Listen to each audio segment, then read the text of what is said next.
స్నేహానికి ఉండే బంధము ఎంత గొప్పదంటే తల్లిదండ్రులకు చెప్పుకోలేని విషయాలు కూడా స్నేహితులకి చెప్తాం. అవునా? కుటుంబంలో చెప్పుకోలేని విషయాలు కూడా బయట స్నేహితులకి మనం పంచుకుంటాం, మనకు బాగా దగ్గరగా ఉన్నాడు అని అన్న స్నేహితులకి. స్నేహితుడితో ఎప్పుడు మనము ఆ టచ్లో ఉంటాం. అవునా? స్నేహితుడికి మనం ఎప్పుడు టచ్లో ఉంటాం, అంటే దగ్గరగా ఉంటాం. స్నేహితుని యొక్క మనసు తెలుసు, మన యొక్క మనసు స్నేహితుడికి తెలుసు.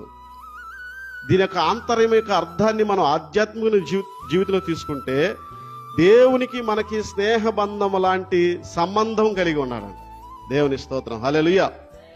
ప్రతిదీ కూడా మనం స్నేహితుడికి ఎలా చెప్తామో ఏమండి, మన యేసయ్యకి కూడా మనం అలాగనే మన కష్టాలు, మన బాధలు, మన శ్రమలు, మన వెరుకులు, ఇబ్బందులు చెబుతూనే ఉంటాం.